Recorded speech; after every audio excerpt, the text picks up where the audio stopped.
Hola, muy buenas tardes. Dios les bendiga. Mi nombre es Gesamari Donají Elías Neri. Estoy en el Instituto Bíblico Cristo para las Naciones en el grupo nocturno. Primeramente vamos a iniciar con una oración a Dios, pidiendo que Él sea el que nos ayude y nos guíe en esta presentación. Amadísimo Padre Todopoderoso, estamos delante de tu presencia pidiéndote, Señor mío, que tú nos ayudes, nos des sabiduría para que pueda salir este trabajo adelante y sea bendición para todos nosotros y para todos los que están escuchando. Te lo pedimos todo en nombre de Cristo Jesús, tu Hijo amado, Señor Santo, verdadero Señor. Gracias, Padre, le agradezco, Padre Santo, Señor mío. Amén.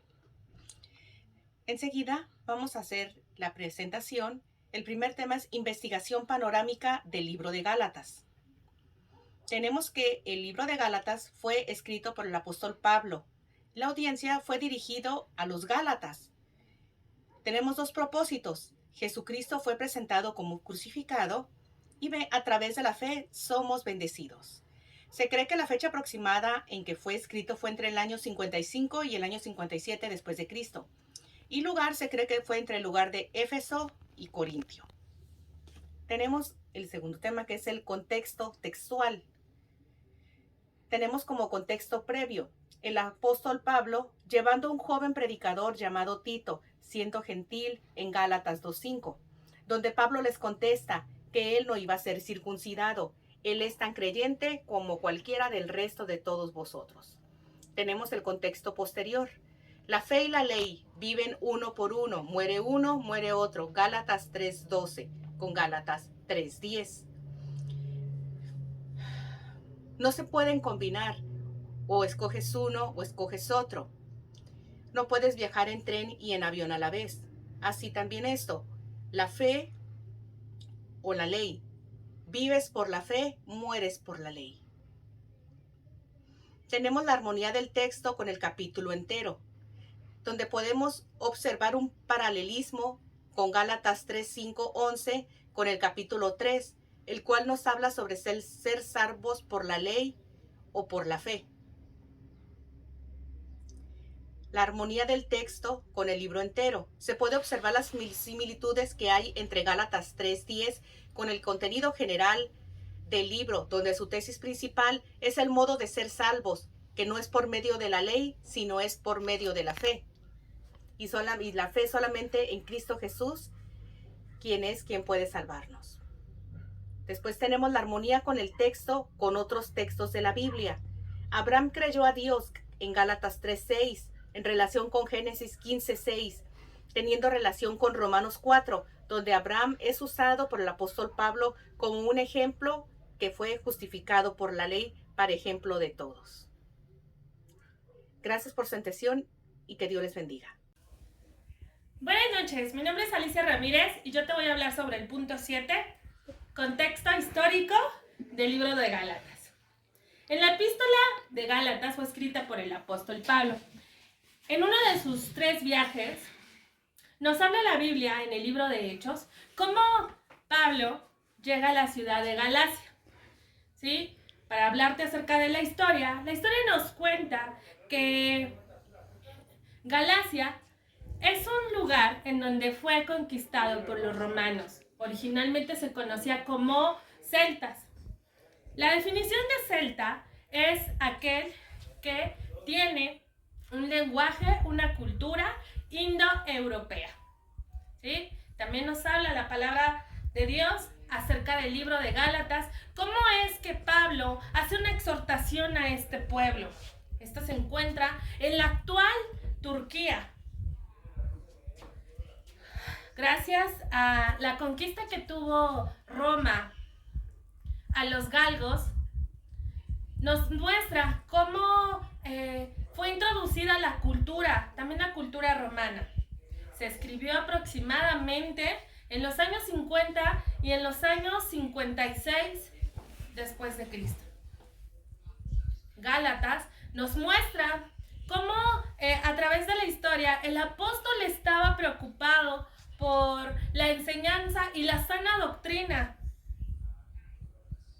Cuando el apóstol se entera que los judaizantes provocaban la confusión acerca de los gálatas, decidió mandar esta carta. Fue en el tercer viaje cuando el apóstol Pablo decide hacer esta exhortación al pueblo de Gálatas. Como celtas, tenían la cultura muy arraigada y fácil de engañar por la falta de fe y falta de compromiso que tenían. Los judaizantes traían esa doctrina por parte de Moisés, en donde les decía que tenían que ser circuncidados y cumplir la ley y posteriormente convertirse al cristianismo. Cuando llega Cristo, le muestra que por gracia somos salvos y no por cumplir la ley.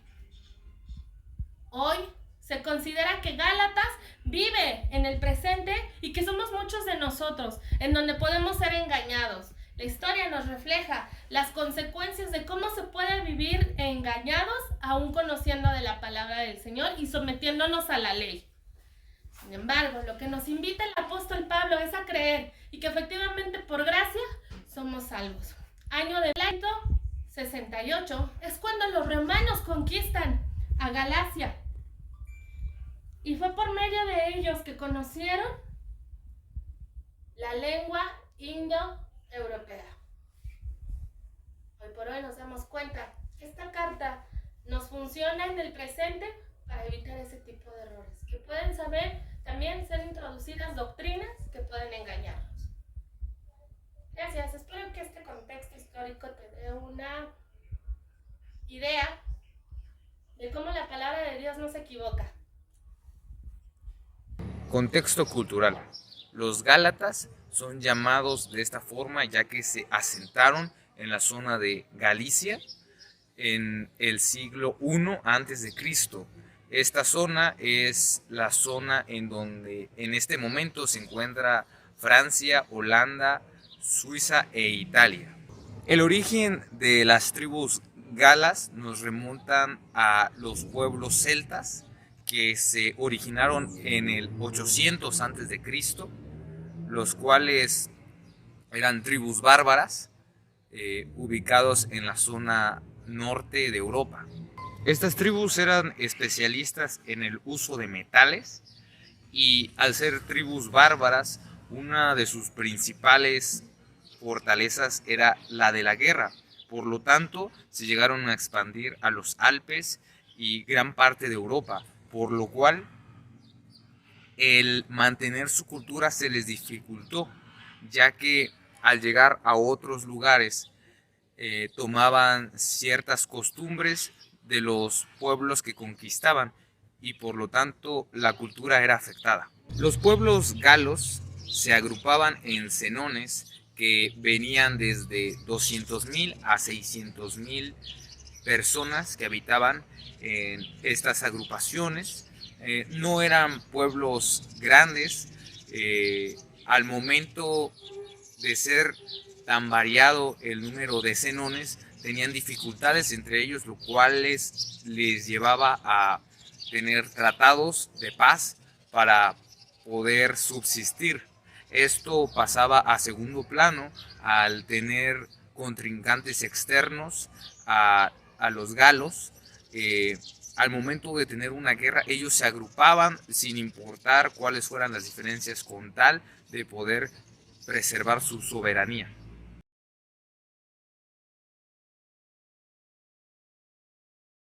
Su organización política era simple. Sus dirigentes eran seleccionados conforme era el guerrero más capacitado, el cual los iba a dirigir en las guerras. De igual forma, dentro de las poblaciones, era el guerrero más fuerte quien tomaba las decisiones y quien lideraba a todo el pueblo. Los gálatas, al ser un pueblo celta, su religión era basado en esta filosofía, y quienes eran sus dirigentes religiosos eran los druidas, los cuales fungían como maestros, enseñándoles a los más jóvenes en los templos las enseñanzas que tenían ellos en esos tiempos. Posteriormente, al tener la conquista de Roma, hubo una gran influencia del cristianismo sobre este pueblo, pero históricamente los druidas, los celtas, fueron quienes denominaron y pudieron tener en sí la religión de esta población. Su economía se basaba en la herrería. En las zonas en las que se ubicaban eran ricas en materiales metalúrgicos y por lo tanto con estos comercializaban. Especialmente en la zona de Francia era donde abundaba este tipo de material y por lo tanto ellos lo ocupaban para su venta. Conocidos por ser grandes guerreros, su cultura se basaba en la guerra, era una cuestión de honor a la que ellos ya estaban muy acostumbrados. De hecho, al momento de tener batallas, guerras, ellos decidían ir desnudos a la batalla, ya que esto provocaba temor ante sus adversarios y el pueblo romano los conocía como un pueblo difícil de conquistar. Los inventos más memorables de los galos fue el barril, el cual es una combinación entre carpintería y herrería. Como ya habíamos mencionado, ellos eran especialistas en el manejo de estos materiales y la invención de la malla.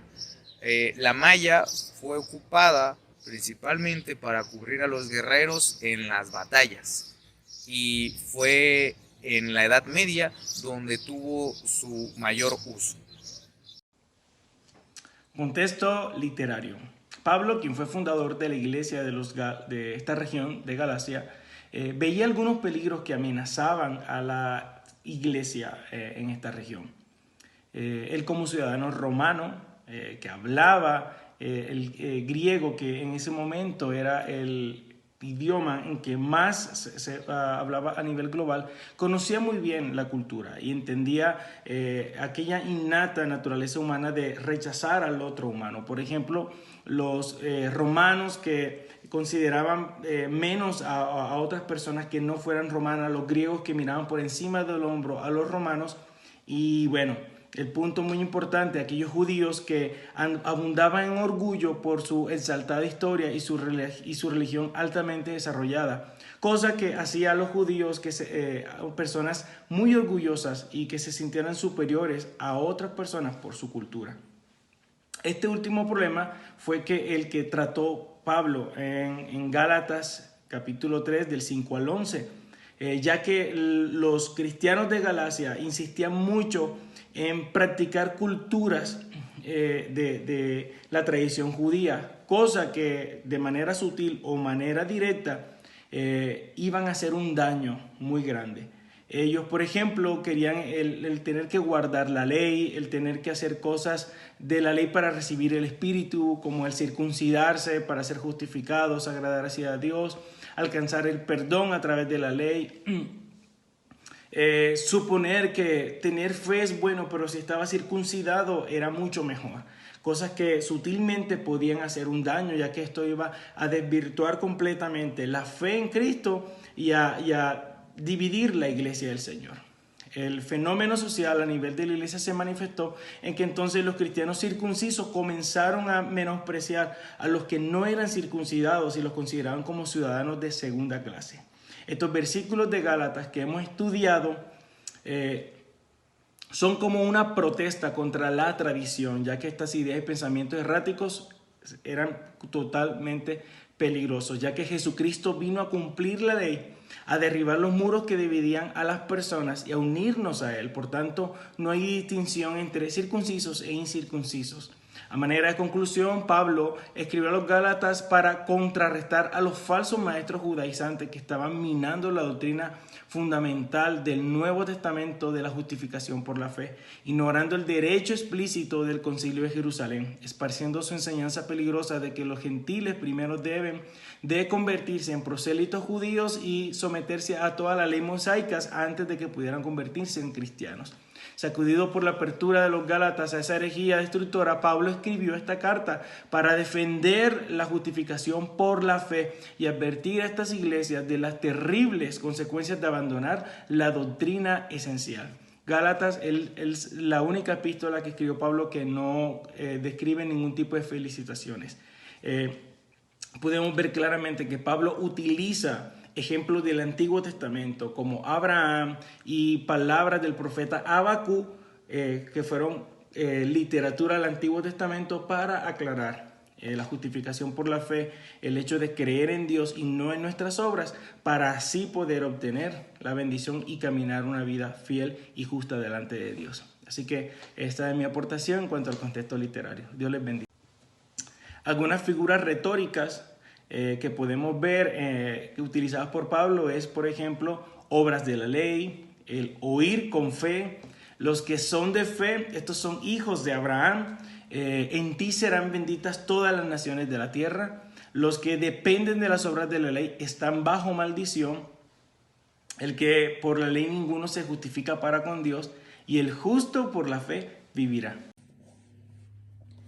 Hola, yo soy Samantha Velázquez Cisneros y a mí me tocó exponer el contexto léxico-sintáctico de Gálatas 3 del 5 al 11. En este contexto vamos a ver las palabras clave de estos versículos, las palabras en griego también y sus definiciones. Las palabras claves que elegimos es suministra, ley, creyó, justicia, sabed, fe, justificar, gentiles, obras y maldición.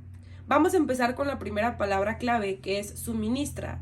Esto viene en el versículo 5. El versículo 5 inicia diciendo, aquel pues que os suministra al Espíritu. Esto es del Strong griego del 2023. Esta palabra suministra en griego se pronuncia epijoregeo. Su definición es proveer, además es decir, suplir completamente, ayudar o contribuir. Su definición en Reina Valera es añadir, dar o suministrar. La siguiente palabra es la palabra ley. La palabra ley viene en el versículo 5, en el versículo 10 y en el versículo 11. En el versículo 5 lo nombra diciendo, lo hace por las obras de la ley o por el oír con fe. En el versículo 10 dice, porque todos los que dependen de las obras de la ley están bajo maldición. Pues escrito está, maldito todo aquel que no permaneciera en todas las cosas escritas en el libro de la ley para hacerlas. Y en el versículo 11 es en donde dice, y que por la ley ninguno se justifica para con Dios. Ley es del Strong griego 3555. Esta palabra se pronuncia nomos. Ley mediante la idea de uso prescriptivo, generalmente regulación, específicamente de Moisés, también el Evangelio, o figuradamente un principio. En la Reina Valera su definición es pleito y ley. La siguiente palabra es creyó. Esta palabra viene en el versículo 5, que dice, así Abraham creyó a Dios. Esta palabra es del Strong griego 4100. Esta palabra se pronuncia pisteu, que es tener fe en o con respecto a persona o cosa, es decir, crédito, por implicación, confiar. Específicamente a Cristo, el bienestar espiritual de uno. En la Reina Valera su definición es encomendar, fiar, guardar, confiar, creer o creyente. La siguiente palabra es justicia. Justicia viene en el versículo 6, dice, y le fue contado por justicia. El Strong griego es el 1343. Se pronuncia dikaiosune. Su definición es equidad de carácter o acto, específicamente justificación cristiano. En la Reina Valera, la palabra justicia se define en justicia y justificación. La siguiente palabra es sabed. En el versículo 7 inicia diciendo, sabed por tanto que los que son de fe, estos son hijos de Abraham. Esta palabra es del Strong griego 1097 y se pronuncia ginosco. Su definición es conocer, saber, absolutamente en una gran variedad de aplicaciones y con muchas implicaciones, como sigue con otros no claramente expresado de este modo. En la Reina Valera lo define como notar, reconocer, saber, sentir, tener, entender, informar, llegar al conocimiento, cerciorar, comprender, conocer o conocimiento. La siguiente palabra es fe. Esta palabra se pronuncia mucho en estos versículos. Está en el versículo 5 que dice, lo hace por las obras de la ley o por el oír con fe.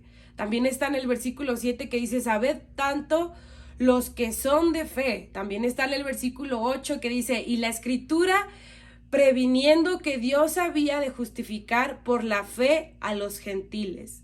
También está en el versículo 9 que dice, de modo que los de la fe, y en el versículo 11 dice, el justo por la fe vivirá.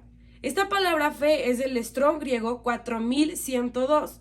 Su pronunciación en griego es pistis, que es persuasión, es decir, credibilidad, moralmente, convicción de verdad religioso o la veracidad de Dios o de un maestro religioso. Específicamente, confianza en Cristo para salvación. Abstracto, confianza en la tal profesión. Por extensión, el sistema de la verdad religiosa, el evangelio en sí mismo. La palabra fe la definen en la Reina Valera como fe, fidelidad, fiel y gracia. La siguiente palabra es justificad. Justificad viene en el versículo 8 y en el versículo 11. En el versículo 8 dice, y la escritura, previendo que Dios habla de justificar por la fe a los gentiles. Y en el versículo 11 dice, y que por la ley ninguno se justifica para con Dios. Esta palabra es del Strong griego de 1344. Su palabra se pronuncia dikaio, que su definición es rendir, es mostrar o considerar como justo o inocente. La Reina Valera lo define como justificar.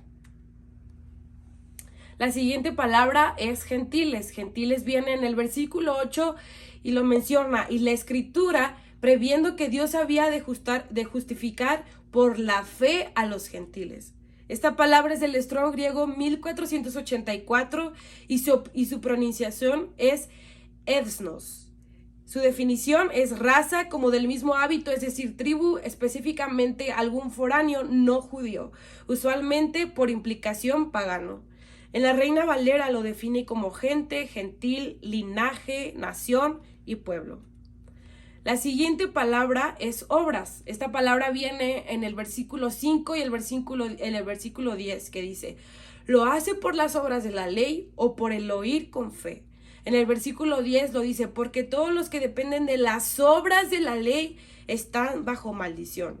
El Strong griego de esta palabra es del número 2041. Su pronunciación en griego es ergón. Su definición es laborar como esfuerzo u ocupación, por implicación, acto. En la Reina Valera se define como obra, acción, hacer y hecho. La siguiente palabra es maldición, que está en el versículo 10, dice, porque todos los que dependen de las obras de la ley están bajo maldición. Esta palabra es del Strong griego 2671 y su pronunciación es katara. Esta lo define como imprecación o execración. Y en la Reina Valera lo define como maldecir y maldición. Ok, vamos a pasar al análisis de la sintaxis. En el análisis de Gálatas 3, del 5 al 11, se resalta en primer lugar la necesidad de oír con fe para participar en la bendición del Espíritu, usando de ejemplo al patriarca Abraham. Queda de manifiesto que para Dios lo importante es creerle para poder ser considerado justo.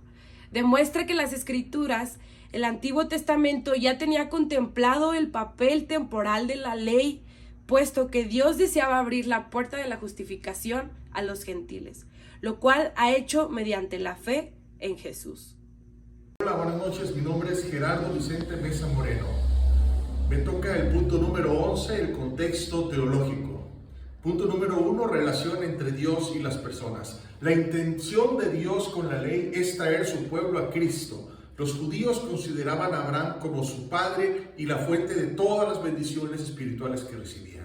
Creían que el mero hecho de ser descendientes de Abraham los justificaba ante Dios. Y Pablo expone que a Abraham agradaba a Dios no por la ley, no por cumplimiento de la ley, sino por la fe y no por las obras, ya que esta no existía en tiempos de Abraham. En tiempos de Abraham, ustedes sabrán que no existía todavía la ley de Moisés. E insiste en ello, agregando que los verdaderos hijos de Abraham y por lo tanto herederos de sus bendiciones son aquellos que viven de acuerdo al principio de la fe. Punto número 2. Armonía del texto con el modelo total de la revelación de Dios según la doctrina de mi propia denominación e iglesia. En la congregación que me ha tocado liderar como pastor los últimos 4 años, tenemos un ministerio que hacemos en los hospitales, en donde predicamos la palabra de Dios y se ayuda a las personas que así lo desean para orar por sus familiares internados. De esta manera, les exhortamos a tener una relación con Cristo y a animarlos en la fe. Punto número 3. Significado del texto para sus lectores originales. Pablo se refería al ministerio que había tenido entre ellos. El apostolado de Pablo había sido atacado por los judaizantes. Estos habían dicho que Pablo había llegado tarde al apostolado cristiano porque no había sido uno de los 12 apóstoles originales. No había estado con Cristo desde su ministerio inicial en la tierra, sino que había aparecido mucho tiempo más tarde. Pero Pablo les recordó a los Gálatas que él era el que había llegado a su país y les había predicado la palabra de Dios y había realizado milagros entre ellos. Y no había hecho todo esto por medio de las obras que demandaba la ley. Él tuvo mucho cuidado en aclarar este detalle. Él predicó al Señor Jesucristo como el que murió por ellos, resucitó y en quien habían depositado su confianza. Y cuando ellos así lo hicieron, algo milagroso ocurrió. Fueron regenerados. Y Pablo entonces tenía la evidencia de que él era realmente un apóstol de Dios. En aquellos tiempos se les dieron a los apóstoles ciertas señales que les identificaban. Tal como lo entendemos nosotros, los apóstoles tenían prácticamente todos los dones mencionados en la Biblia, todos los dones que nosotros consideramos como señales. Pablo podía realizar milagros, pudo sanar enfermos, pudo resucitar muertos. El poder realizar aquellas señales en aquella época era la marca distintiva de que sin duda alguna Pablo era un apóstol. Amén. Significado del texto sin y con el uso de comentarios bíblicos. Vamos a empezar. Significado del texto sin el uso del comentario bíblico. Es bien sabido por medio de las Escrituras que sin fe es imposible agradar a Dios. Es un atributo indispensable que poco a poco se va alimentando en nuestro caminar por el mundo cristiano, en nuestra vida de oración, de piedad, de misericordia, de amor. Incluso dicen también las Escrituras que 3 cosas durarán para siempre: la fe, la esperanza y el amor. Son estas cosas indispensables, ya que en la valija que llevaremos en nuestra alma, cuando partamos de este mundo, solo habrá espacio para este tipo de cosas. Es por ello la importancia de llenarnos de ellas. Interpretación del comentario bíblico. La fe es la consecuencia de creer en un Dios todopoderoso que nos llena con el ejemplo de su Hijo Jesucristo para guiarnos por la vereda correcta, y el apóstol Pablo nos lleva al entendimiento de que tratar de cumplir la ley no nos vuelve justos, sino lo que nos hace justos es la fe. Se tiene a toda una etnia que no cree que las maravillas que han visto y que han oído sean de un apóstol de Jesucristo. No lo consideran como tal, dado que no estuvo presente a un costado del Señor, sino que llegó bastante tiempo después. Y muchos discípulos y apóstoles de la palabra de Dios han llegado después de tiempo. Sin embargo, las maravillas que han mostrado dan testimonio que son personas de Dios. Y el poder de la predicación en la palabra viene solamente de creer fielmente en Dios, en tener una fe completa en el Señor. Se creía que solamente los descendientes de Abraham eran los únicos derechohabientes a las promesas de Dios. Y aquí se les muestra que la promesa de Dios es que los herederos de Abraham son incluso de todas las naciones de la tierra, que todas las naciones serán benditas a través de él, y que su justicia se basa exclusivamente en su obediencia y en su fe, la cual es digna de imitar. Amén. Aplicación del texto. Esto quiero hacerlo en 3 puntos. El punto número 1, aquel que os suministra el Espíritu, el versículo 5. Si hacemos esto en forma de pregunta, ¿quién suministra el Espíritu Santo? La respuesta literal y únicamente es Dios. El Espíritu es un regalo de Dios, no es algo que nosotros podamos tomar por nuestra cuenta. Por tanto, no hago méritos humanos. Dios no lo hace por las obras de la ley que nosotros podamos hacer, sino por el oír con la fe. Dios suministra el Espíritu Santo en respuesta a la fe. Los milagros son obras de la fe. Sin embargo, los Gálatas en ese entonces fueron engañados al pensar que su verdadera riqueza espiritual estaba en buscar a Dios por medio de las obras. Y hoy muchos de nosotros tenemos esta misma línea de pensamiento heredada, no de los judíos, sino de la religión tradicional, que nos ha enseñado que tenemos que alcanzar cosas a través de las obras, pero es completamente errada. Además, este pasaje nos habla de que hay dos tipos de personas. Por ejemplo, el que recibe la bendición y el que no. El que ve una falta de bendición, la pregunta es ¿por qué no ha llegado a la bendición? Y no es por falta de devoción, no porque no haya hecho suficientes méritos ante Dios, sino porque no pone su fe, su gozo y su confianza en Jesucristo, el autor y consumador de la fe. Y para aquellos que maravillosamente sí tienen respuestas de bendición de parte del Señor, nos invita a que no nos llenemos de orgullo, sino que hemos sido bendecidos por la gracia de Dios que nos ha permitido conocerle y poner nuestra fe en Él. Y también nos invita a que debemos mirar a Jesús y tener cada día más esa expectativa y confianza en el Señor. El punto número 2 es, así Abraham creyó a Dios, y le fue contado por justicia. Lo vemos en el versículo 6. Lo que tenemos que ver es que Abraham es un personaje del Antiguo Testamento que está siendo usado como referente en una línea de tiempo a la iglesia que está en el Nuevo Testamento. Para los cristianos de Galacia eran muy influenciados fuertemente por otros cristianos que nacieron como judíos que afirmaban que Abraham era un antepasado espiritual y su influencia era muy importante. Y es por eso que Pablo utiliza a este personaje del Antiguo Testamento como un ejemplo a los judíos o a los cristianos del Nuevo Testamento. El apóstol le importaba mucho que Dios salvara a las personas por gracia y no por las obras humanas, y encontró en Abraham un ejemplo excelente, ya que a Abraham le fue contada su fe por justicia. Sin embargo, Abraham fue una persona que no fue circuncidada porque a él no le fue el pacto, no le fue dado ese pacto. Entonces, el argumento de que tenías que ser circuncidado para ser justo con Abraham, con ese argumento fue completamente derribado, ya que somos aceptos delante de Dios. Entendemos también que hay dos tipos de justicia. La justicia que logramos por nuestros méritos y la justicia que Dios nos da a nosotros. Dado que ninguno de nosotros puede ser lo suficientemente bueno para lograr una justicia perfecta, entonces hoy tenemos que tener en cuenta la justicia de Dios al hacer exactamente lo que hizo en Abraham. Y hoy nosotros lo tenemos en Cristo Jesús. Creemos por fe. Y el tercer punto es: el justo por la fe vivirá, y esto lo vemos en el versículo 11. Es una expresión dicha en el Antiguo Testamento por el profeta Habacuc. Lo vemos en Habacuc capítulo 2, versículo 4.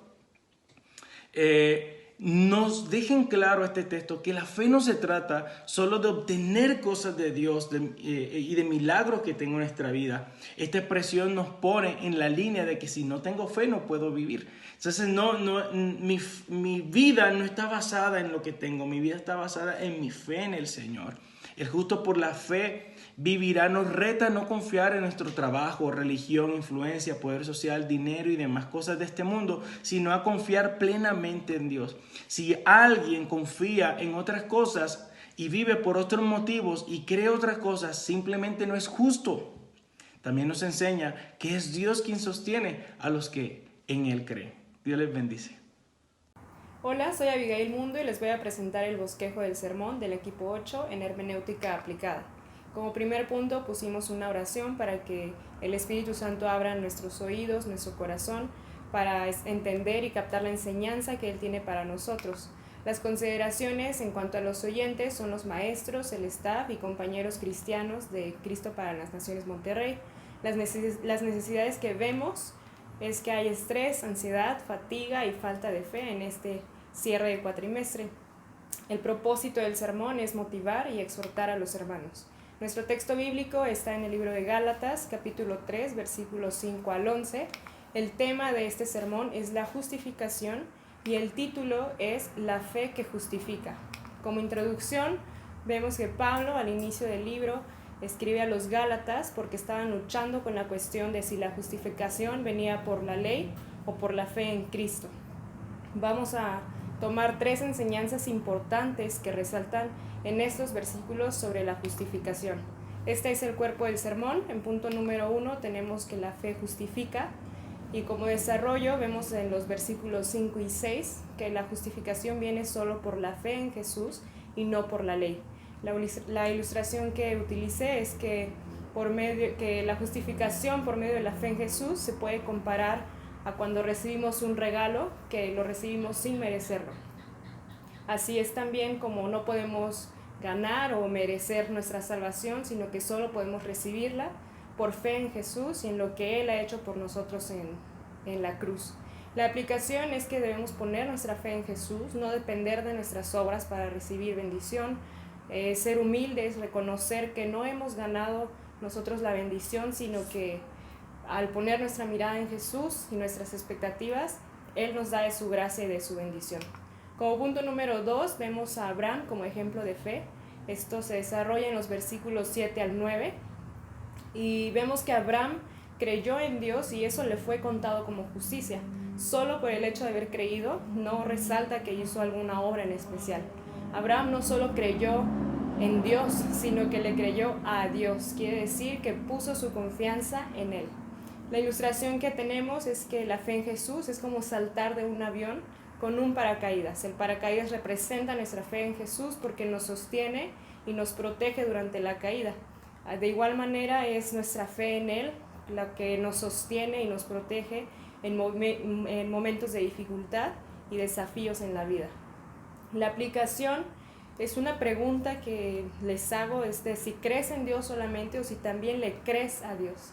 Es un reto a evaluar nuestra fe y pedirle al Espíritu Santo que nos examine para que nos revele y sepamos cómo está nuestra fe en estos momentos.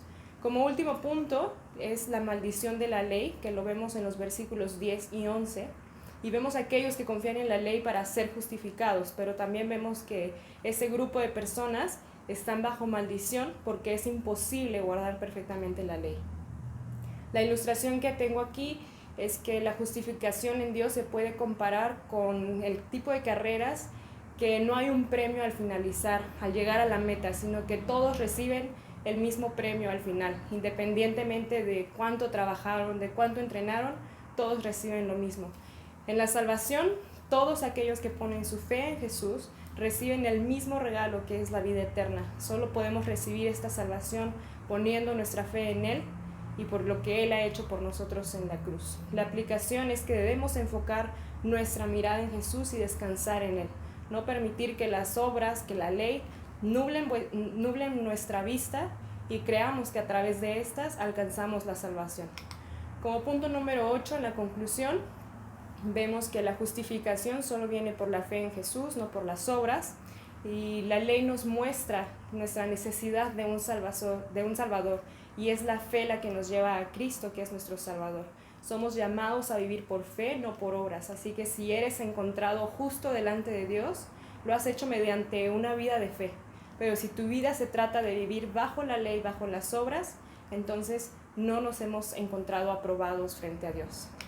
El punto número 9 es el llamado. Yo hago este llamado a vivir una vida de fe, a dejar a un lado la vida de obras, creer que estas obras son las que nos dan salvación y pedir perdón a Dios reconociendo nuestra falta de fe. No depender de estas obras para esperar una bendición, sino pedirle al Señor en humildad que aumente nuestra fe, que nos permita vivir experiencias en las que dependamos totalmente de Él y veamos una confianza en Jesús verdadera.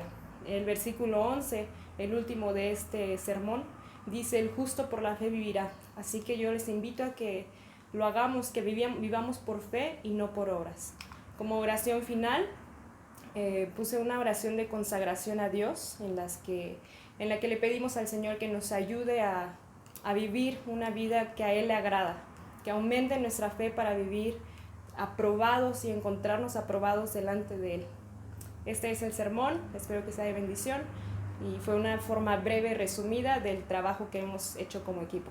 Dios les bendiga.